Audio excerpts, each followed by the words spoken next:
तो previous lecture में हमने डिस्कस किया था रजिस्टर्स के बारे में, ठीक है। तो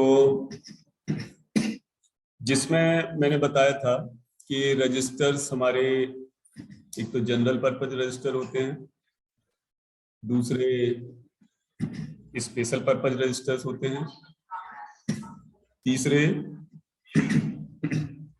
प्रोग्राम स्टेटस वर्ड।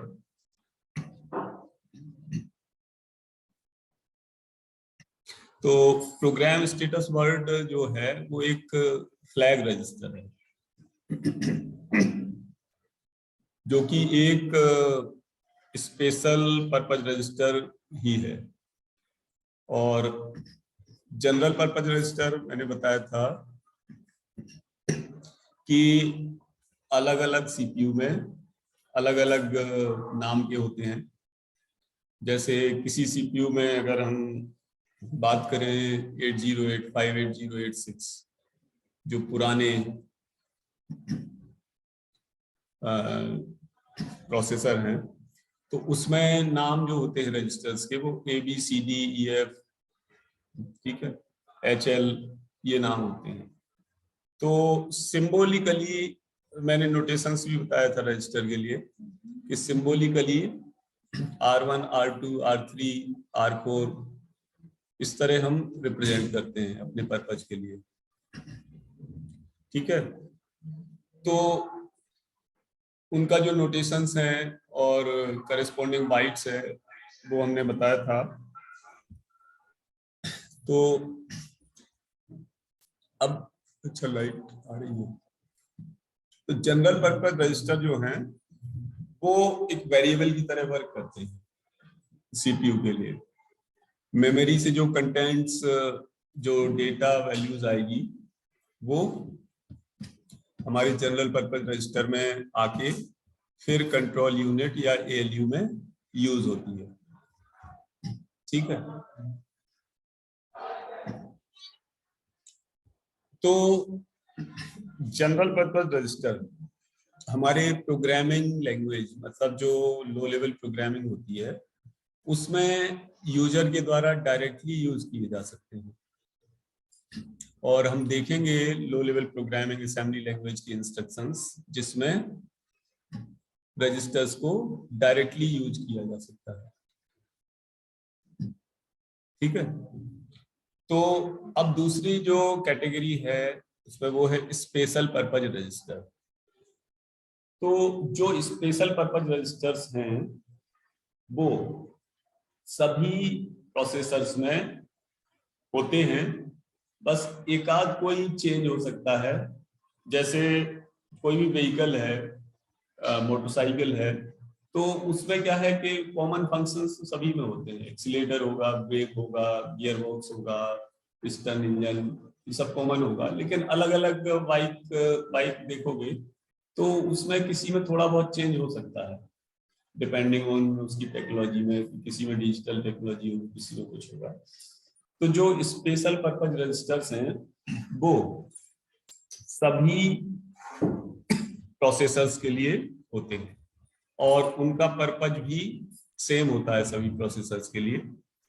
तो जो कॉमन स्पेशल पर्पज रजिस्टर्स हैं उनके बारे में हम डिस्कस करेंगे, जो लगभग सभी प्रोसेसर्स के अंदर होते हैं। तो अब क्या होता है कि जैसे हम जानते हैं कि जब प्रोग्राम एग्जीक्यूट होता है तो हमारा डेटा और इंस्ट्रक्शंस हार्ड डिस्क पे जो है, जब एग्जीक्यूशन स्टार्ट होता है तो मेन मेमोरी में आता है, वो हार्ड डिस्क से मेन मेमोरी में आ जाता है। तो प्रीवियसली हमने डिस्कस भी किया है इसको। तो मेन मेमोरी से अब इंस्ट्रक्शंस और डेटा सीपीयू के अंदर फ्लो होना है, सीपीयू के अंदर आएंगे इंस्ट्रक्शंस और डेटा। तो जब सीपीयू के अंदर आएंगे तो मेन मेमोरी से और सीपीयू के बीच में रजिस्टर का रोल रहेगा और इस कंप्लीट प्रोसेस को मेमोरी से सीपीयू में डेटा के आने तक को हम कंप्लीट डिटेल्स पढ़ेंगे इंस्ट्रक्शन एग्जीक्यूशन साइकिल में। तो मेमोरी से डेटा हमारा आया सीपीयू में, ओके। तो सीपीयू में आया तो मेमोरी से पहले, सीपीयू का मतलब क्या है, सीपीयू में तो बहुत सारी कंपोनेंट्स हैं, एएलयू है, कंट्रोल यूनिट है, एएलयू के अंदर फिर फर्दर बहुत सारे कंपोनेंट्स हैं, और सारे कंपोनेंट्स किसी न किसी रजिस्टर से जुड़े हैं। तो जो इंस्ट्रक्शन मेमोरी से आएगा, ठीक है, सीपीयू के लिए, ये हमारे स्पेशल पर्पज रजिस्टर्स हैं जो स्लाइड में दिख रहे हैं। Program counter, instruction register, memory address register, memory buffer register, accumulator, और ये तो सभी में लगभग कॉमन है। और कुछ और रजिस्टर्स होते हैं जो किसी सीपीयू में होते हैं, किसी में नहीं होते हैं, किसी में दूसरे फॉर्म में होते हैं।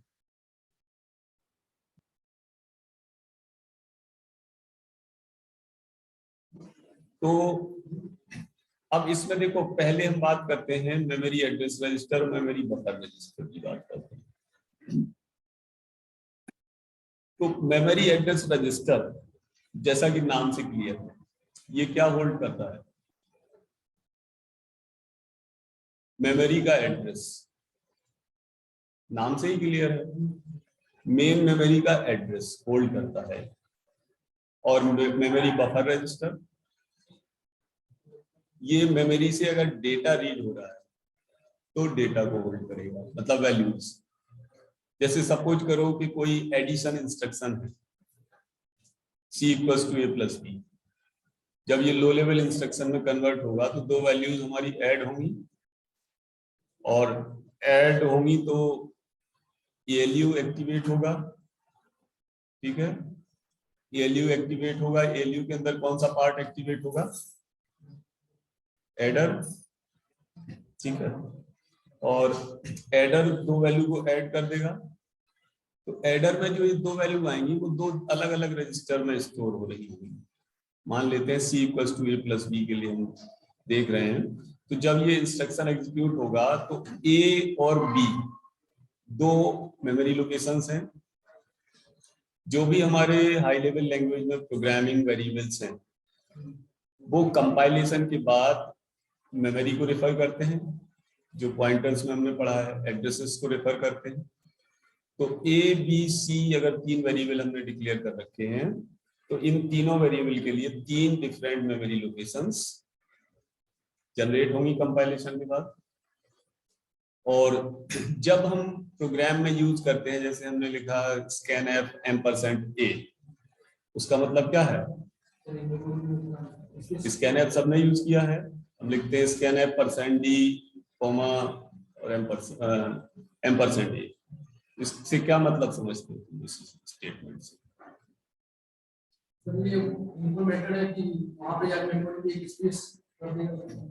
नहीं, स्पेस तो कंपाइलेशन की बात हो गया। जो ये scanf लिखा हमने %d %a, इसका क्या मीनिंग है, क्या बताएगा अभी फाइनल ईयर?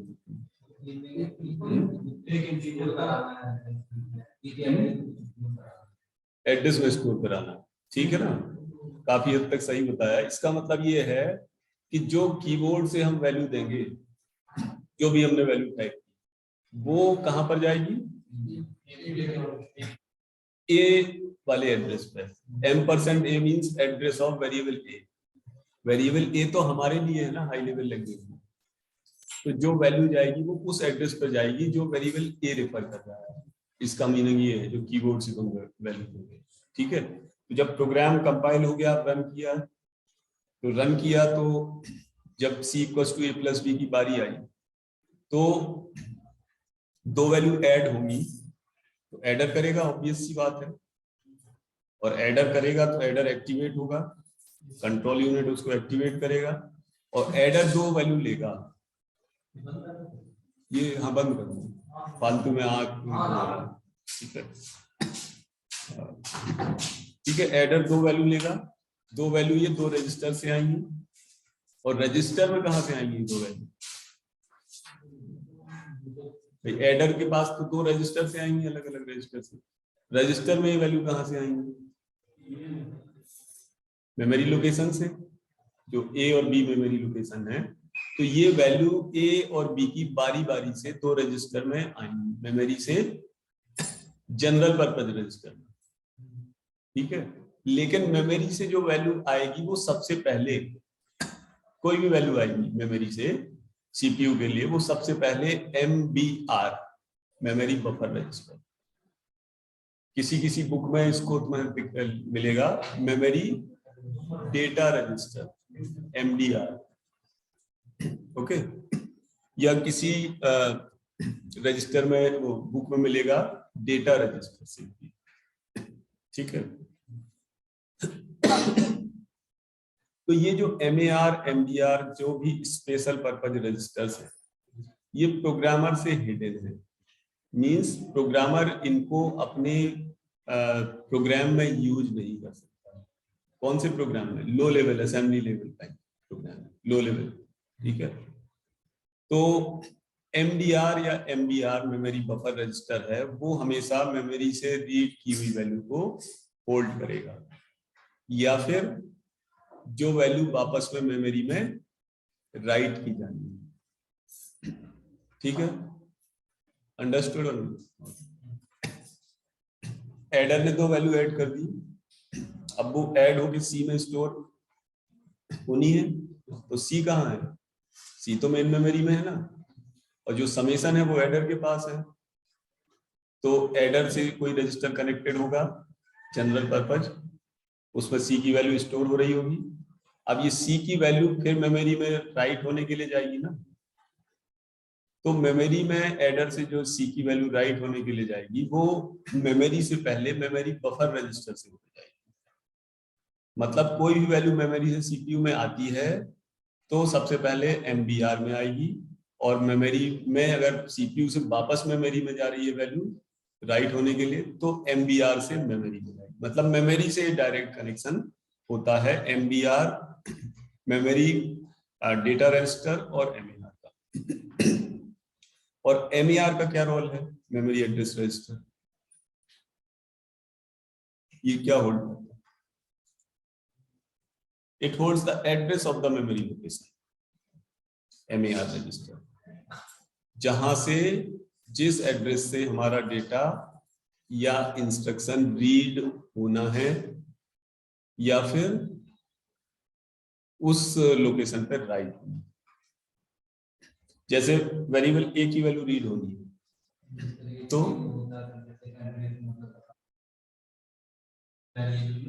इसको हम मतलब स्टोर करा उसी तरीके,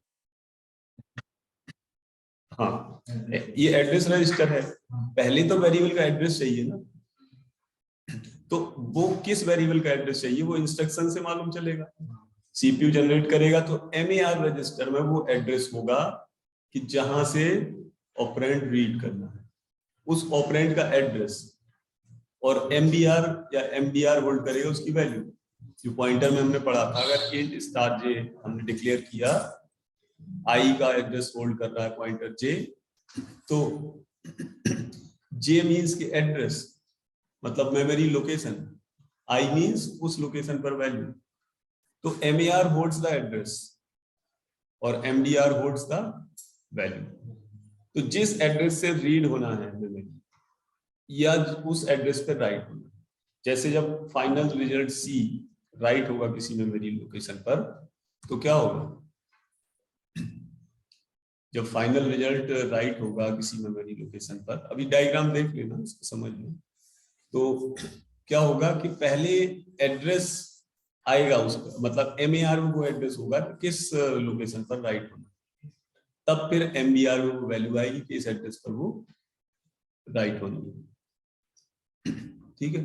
तो अब देखो ये इस डायग्राम से, इधर स्टेटस रजिस्टर है, ALU है, कंट्रोल टाइमिंग सर्किट है, और इंस्ट्रक्शन रजिस्टर है।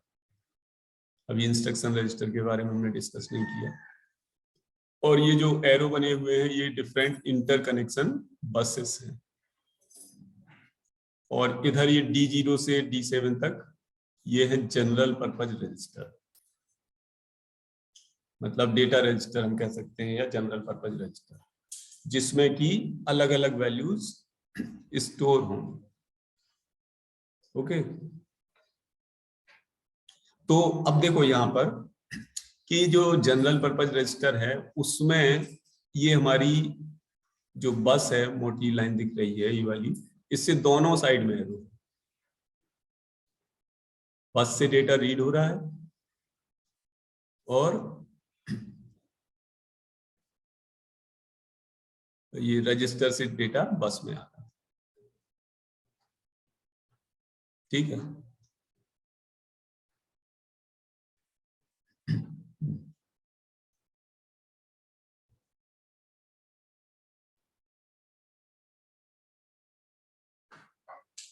तो अब MER रजिस्टर दिख रहा हो नीचे, इस पे एरो है वो एक साइड है केवल,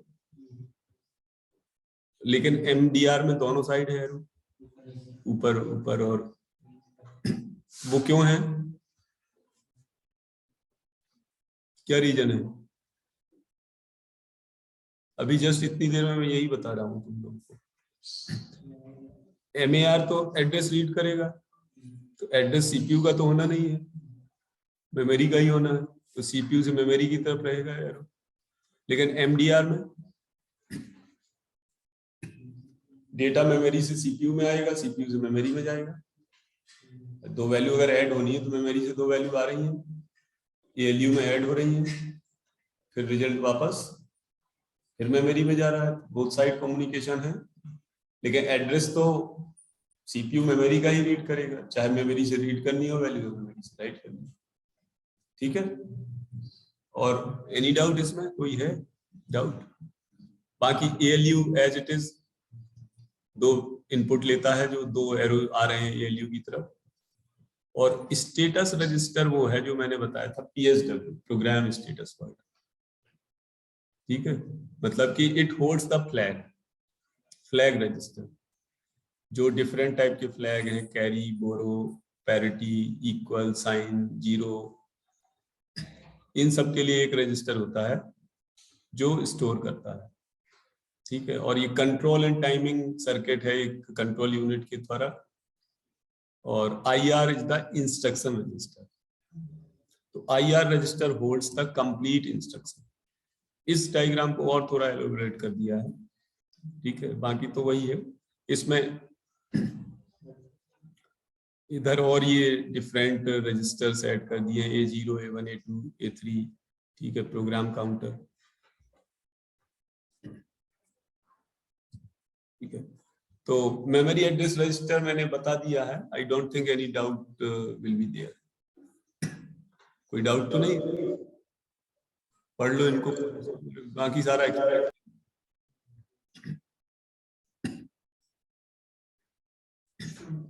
MER address of the data, या हम ये कह सकते हैं address of the memory location. ठीक है, डेटा का एड्रेस या मेमोरी का, बात वही है ना भाई। डेटा का एड्रेस मतलब कि डेटा मेमोरी में कहाँ पड़ा हुआ है, मेमोरी से रीड होना है या राइट होना है, उसका एड्रेस होता है। ठीक है, या कहीं और डिवाइस से डेटा रीड राइट हो रहा है तो उसका भी एड्रेस, जहां पर भी डेटा रीड राइट हो रहा है उसका एड्रेस इसमें आएगा।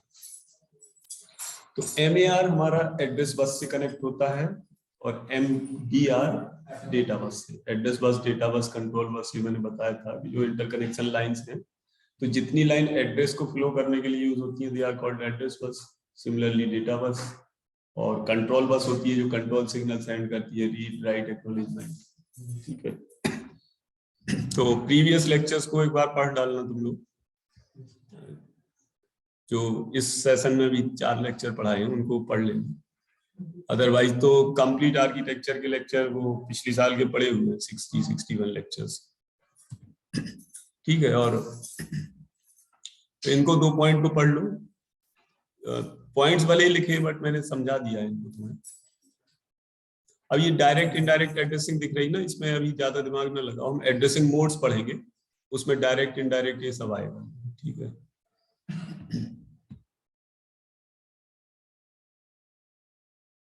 और एक होता है PC। यहाँ PC जो वर्ड आ रहा है वो है प्रोग्राम काउंटर रजिस्टर। ठीक है, PC का मतलब पर्सनल कंप्यूटर से नहीं है, इसको मैं एलोबरेट कर देता हूँ। PC register to MER।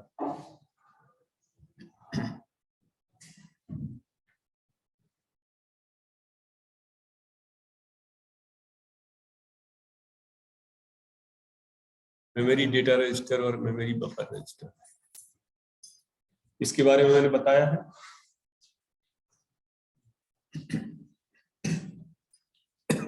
Memory से जो डेटा रीड हुआ है या जो डेटा राइट होना है, वो डेटा इसमें अंतर ये है, MAR holds the address and MDR holds the data. जिस एड्रेस से डेटा रीड होना है राइट होना, सिंपल ये है लॉजिक। डायरेक्ट इनडायरेक्ट एड्रेसिंग को भी छोड़ दो, पूरे कंप्लीट 2-3 लेक्चर में इसको मैं डिस्कस करना है, ठीक है। तो ये जो दोनों रजिस्टर हैं, ये MBR या MDR एक ही है। किसी बुक में तुम्हें MBR मिलेगा, किसी में MDR मिलेगा, किसी में डेटा रजिस्टर के अलग मिलेगा, किसी में MAR मिलेगा तो किसी में AR मिलेगा, एड्रेस रजिस्टर होंगे, ठीक है, बट पर्पज वही है।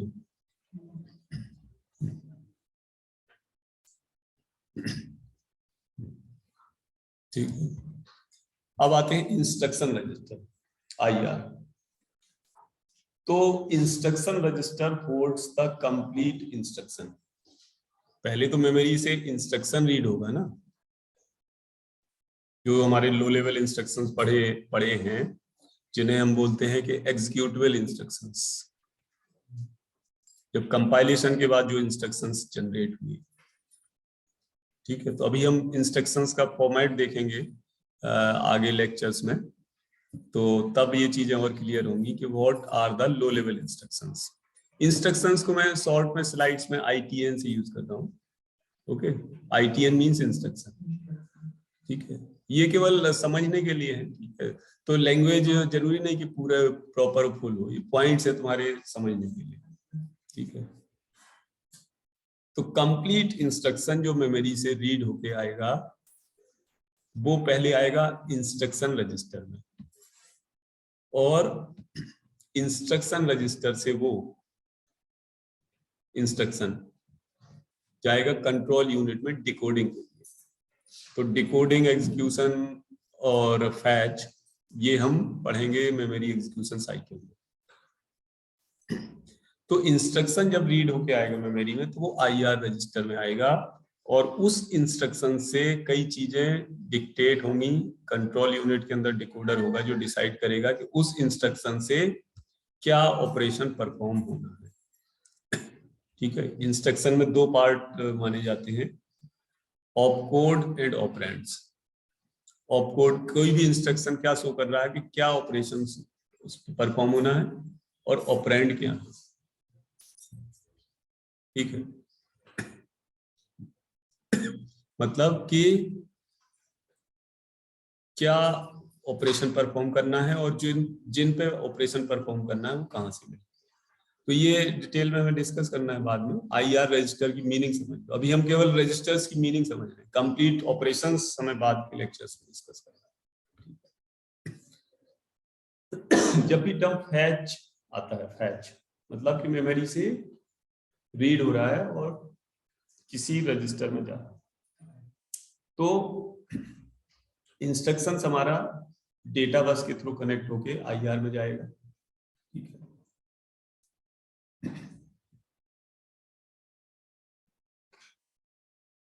तो कंप्लीट इंस्ट्रक्शन IR में रहता है, और इसके बाद होता है हमारा जो नेक्स्ट वो है इंस्ट्रक्शन पॉइंटर और प्रोग्राम काउंटर रजिस्टर। तो ये जो PC रजिस्टर है, ये नेक्स्ट एड्रेस का एड्रेस होल्ड करता है। अब जैसे प्रोग्राम एग्जीक्यूट हो रहा है, तो किसी मोमेंट पर कोई इंस्ट्रक्शन एग्जीक्यूट हो रहा होगा, ओके, कोई ना कोई इंस्ट्रक्शन तो एग्जीक्यूट हो रहा होगा, तो उसका एड्रेस तो MAR में रहेगा, या इंस्ट्रक्शन हमारा IR में होगा। लेकिन प्रोग्राम काउंटर रजिस्टर में वो एड्रेस होगा कि नेक्स्ट कौन सा इंस्ट्रक्शन एग्जीक्यूट होगा। मतलब एडवांस में एड्रेस PC होल्ड करता है प्रोग्राम काउंटर रजिस्टर, कि करंट इंस्ट्रक्शन फिनिश हो गया, तो अब कौन सा इंस्ट्रक्शन नेक्स्ट होगा जो अब एग्जीक्यूट। तो जो करंट में एग्जीक्यूट हो रहा है उसका नेक्स्ट इंस्ट्रक्शन का एड्रेस प्रोग्राम काउंटर में रहेगा, PC में, ठीक है। तो अब जैसे ब्रांचिंग वगैरह नहीं है, कंट्रोल नहीं है, मतलब लूप है, इफ एल्स है, स्विच केस है, इसमें क्या होता है कि जैसे कोई कंडीशन है तो अगर ट्रू हो गया तो कोई एक ब्लॉक एग्जीक्यूट होगा और फॉल्स है तो दूसरा ब्लॉक एग्जीक्यूट होगा। उसका मतलब क्या है कि मेमोरी में वो इंस्ट्रक्शंस कहीं और पड़े हैं, एक सीक्वेंशियली जो पड़े हुए इंस्ट्रक्शंस। अगर कोई कंडीशन ब्रेक हो गई, मतलब कंडीशन आ गई, तो इसका मतलब कि अब ब्रांचिंग का मतलब कि अगर कंडीशन ट्रू है तो go to that memory location. अब वो इंस्ट्रक्शंस कहीं और पड़े हैं, जैसे हमने फंक्शन कॉल किया तो हमारा अच्छा खासा प्रोग्राम चल रहा था। फंक्शन कॉल का मतलब वहां पे कुछ कॉलिंग का सिंपल मीनिंग ये है कि जहां पे वो फंक्शंस के कोड पड़े हैं मेमोरी, अब कंट्रोल को वहां जाना है, नेक्स्ट सीक्वेंस पे नेक्स्ट इंस्ट्रक्शन पे जाके वहां पर जाना है, और जब वो फंक्शन पूरा हमारा एग्जीक्यूट हो जाएगा फिर वापस वहीं पे आना है जहाँ पे फंक्शन कॉल खत्म हुआ था, फिर वहीं से शुरू करना है। तो ब्रांचिंग वगैरह हम देखेंगे कि कैसे इसमें इंप्लीमेंट हो। ठीक है, तो आईआर और पीसी रजिस्टर बता दिया मैंने कि आईआर में इंस्ट्रक्शन होल्ड होता है और पीसी में नेक्स्ट इंस्ट्रक्शन जो अभी एग्जीक्यूट हो रहा है उससे नेक्स्ट कौन सा एग्जीक्यूट होना है उसका एड्रेस पीसी में होता है। तो रजिस्टर्स के बारे में बहुत क्लियरली समझ के चलो। After this lecture you are suppose to study this lecture so that every meaning of every register should be clear. PC register and memory address. I think I have explained this. पढ़ लो फिर भी इसको।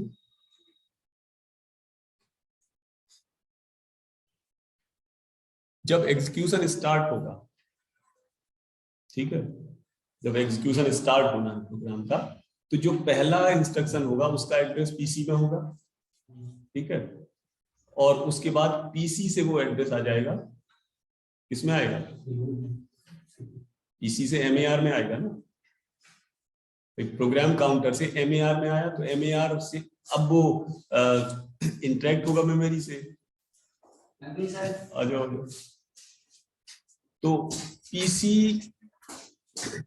Address MAR को shift करता है और PC में address आता है नेक्स्ट इंस्ट्रक्शन का, ठीक है। जैसे पहला इंस्ट्रक्शन एग्जीक्यूट होना है, अभी हुआ नहीं, शुरू होना है, तो पीसी में तो शुरुआत में पहले ही इंस्ट्रक्शन का होगा क्योंकि उसके पहले तो कुछ एग्जीक्यूट हुआ ही नहीं। तो फिर पीसी जैसे ही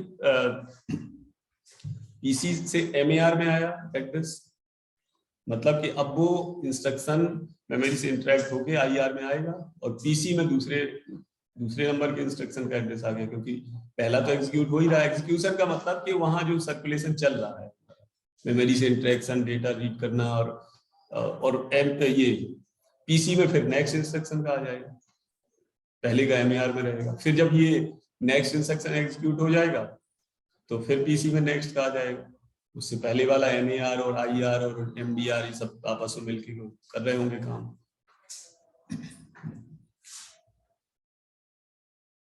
तो जैसे ही इंस्ट्रक्शन मेमोरी से फैच हो जाएगा पहला वाला, तब पीसी इंक्रीमेंट हो जाता है नेक्स्ट एड्रेस के लिए। अब पीसी एंड ब्रांच इंस्ट्रक्शन, तो ये हम डिटेल में इसमें ब्रांचिंग में भी पढ़ेंगे, लेकिन यहाँ पे एक चीज समझने वाली ये है कि सपोज कोई ब्रांचिंग है, मतलब जंप है, यानी कंडीशन है, तो अब नेक्स्ट इंस्ट्रक्शन कौन सा हुआ,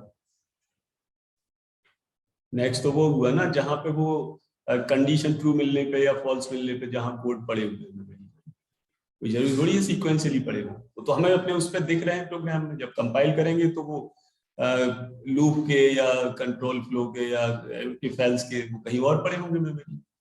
नेक्स्ट में तो वो पड़ा हुआ है, जैसे हमने लिखा if I greater than 0 do this, ठीक है, और उस कंडीशन के बाद नेक्स्ट इंस्ट्रक्शंस और पड़े हैं, लेकिन कंडीशन फॉल्स हो जाती है तो नेक्स्ट पे आएगा। नेक्स्ट का मतलब कि कंडीशन अगर फॉल्स हो जाती है तो जो सीक्वेंस में इंस्ट्रक्शंस है उस पे आएगा, और कंडीशन ट्रू होती है तो वो कहीं स्विच होके और इंस्ट्रक्शंस पर जाएगा। तो इस पे ब्रांचिंग में हम बाद में बात करेंगे जब ब्रांच टाइप इंस्ट्रक्शंस पढ़ेंगे, ठीक है। ठीक है, तो अगर कोई ब्रांचिंग है तो पीसी के कंटेंट्स यानी जो एड्रेस है तो वो उस इंस्ट्रक्शन का होगा जहां पे वो जंप होना है, यानी जहां पे ब्रांच होके जाना, जिस कंडीशन पे जाना, जहां से जिस मेमोरी लोकेशन से वो इंस्ट्रक्शंस उठाने हैं। अब इसको पीसी एंड ब्रांच इंस्ट्रक्शंस को यहाँ पढ़ लो, बट यहाँ थोड़ा कम, ये वाला तुम्हें पॉइंट कम समझ में आएगा, क्योंकि डिफरेंट टाइप के इंस्ट्रक्शंस होते हैं, वो हम डिस्कस करेंगे ब्रांचिंग में। ठीक है, ब्रांचिंग का मीनिंग समझ में आना चाहिए कि क्या है।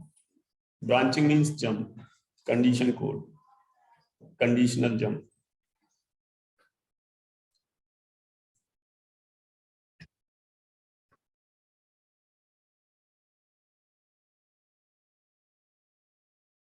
ये जो मेमोरी रीड साइकिल है, इसका मतलब वही है कि मेमोरी से रीड किया, आईआर में आया, फिर वो प्रोसेस हुआ, ये लियो या उसके अंदर, फिर कंप्लीट मेमोरी में गया। तो पूरी साइकिल बनती है, मेमोरी से वो दो वैल्यू आई और वहां प्रोसेस होके फिर फाइनल रिजल्ट पहुंच गया।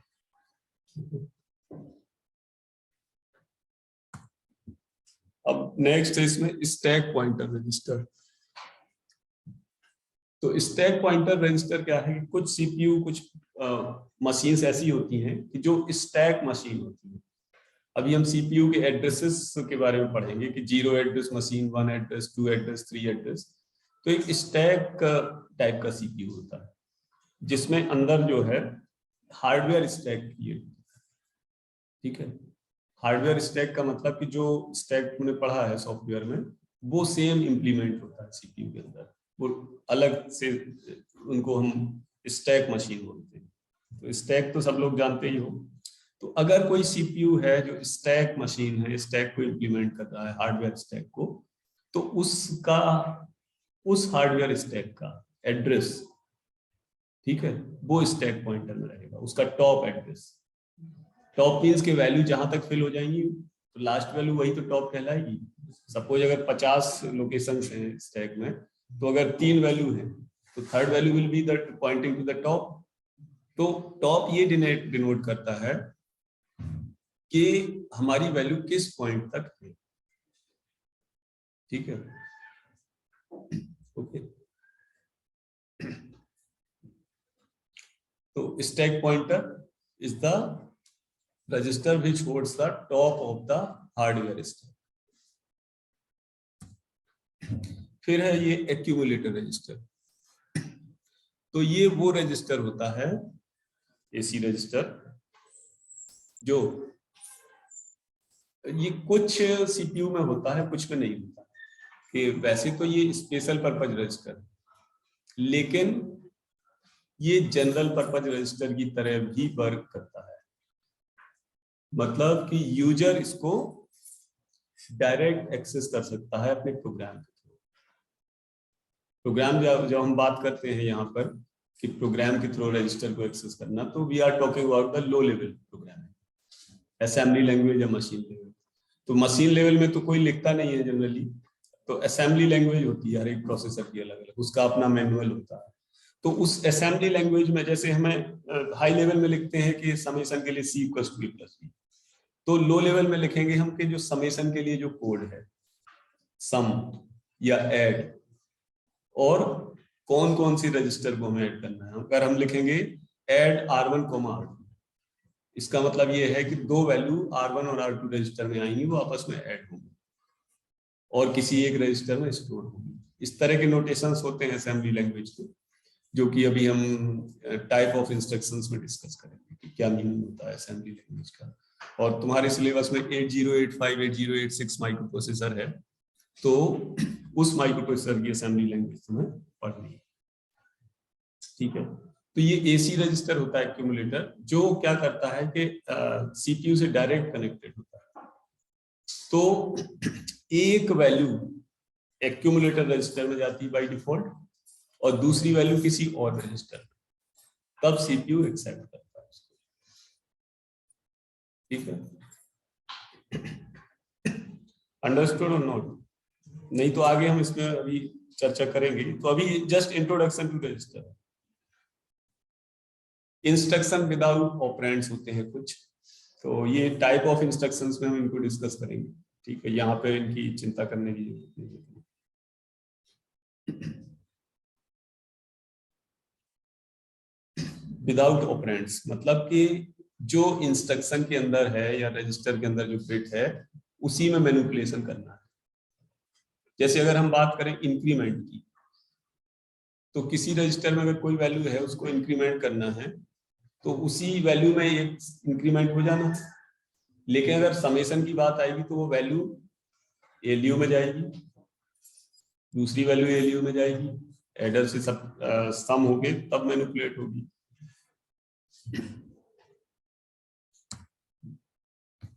और कुछ सीपीयू में इनपुट आउटपुट रजिस्टर्स होते हैं। तो ये रजिस्टर क्या करते हैं कि इनपुट आउटपुट रजिस्टर मींस कि इनपुट रजिस्टर अलग होता है, आउटपुट रजिस्टर अलग होता है। तो इनपुट रजिस्टर क्या करता है कि कीबोर्ड से जो वैल्यू टाइप की होगी वो मेमोरी में जाके और मेमोरी से इनपुट रजिस्टर में स्टोर हो जाती है कीबोर्ड से टाइप की वैल्यू।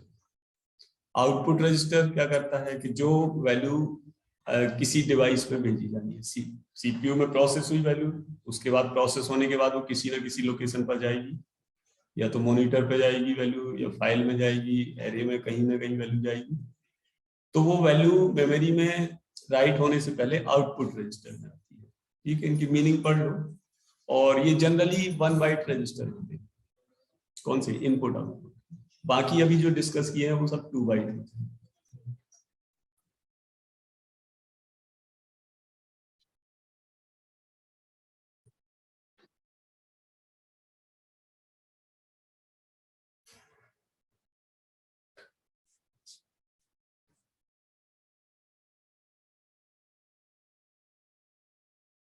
सेगमेंट रजिस्टर्स,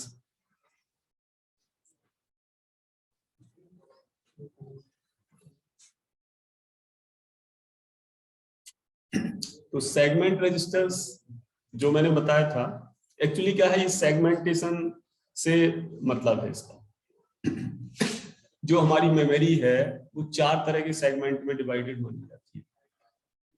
ठीक है, डेटा, कोड, स्टैक और हीप। वो ऐसे मैंने बताया था, परहैप्स याद नहीं होगा तुम लोगों को। ठीक है, तो 1.5 मिनट करीब बचा है, 40 मिनट होने वाले हैं। ठीक है, तो 1-2 स्लाइड जो है उनको समझ लो। ये कोई ऐसा ज्यादा इंपॉर्टेंट नहीं है, थोड़ा डिटेल में हमें बाद में डिस्कस करना भी है। पॉइंट्स पढ़ लो पहले, तो मैं समझा देता हूँ।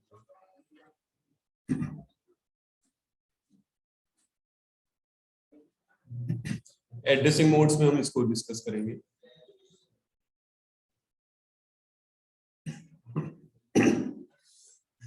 और मेमोरी में मैंने सेगमेंटेड या सेगमेंटेशन पढ़ाया था, तो मेनली उसमें ये काम आते हैं, जिसमें मैंने बताया था कि limit register, base register, index register,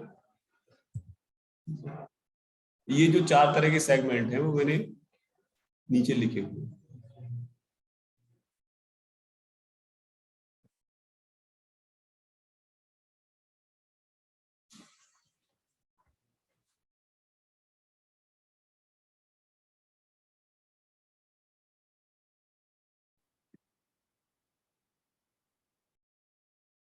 Intel 8086 family of processors होती है, तो उसमें ये हमारे सेगमेंट उसके लिए दिखाए गए हैं। कोड, डेटा, स्टैक और एक्स्ट्रा तो जनरली हीप होता है। ठीक, तो जैसे इनके नाम है वही पर्पज होता है कि जो प्रोग्राम के कोड हैं, एग्जीक्यूटिव कोड, वो एक सेगमेंट में होते हैं, जो वैल्यूज हैं वो दूसरे सेगमेंट, डेटा सेगमेंट में होती हैं। स्टैक सेगमेंट में जो स्टैक से संबंधित चीजें हैं, जैसे फंक्शन कॉल, रिकर्सन, और हीप तुम पढ़ चुके हो, डायनेमिक मेमोरी एलोकेशन के लिए। क्योंकि बहुत डिटेल में हो जाता है, इतना नहीं हम जानेंगे। हमारा जो पर्पज है to understand the different types of registers.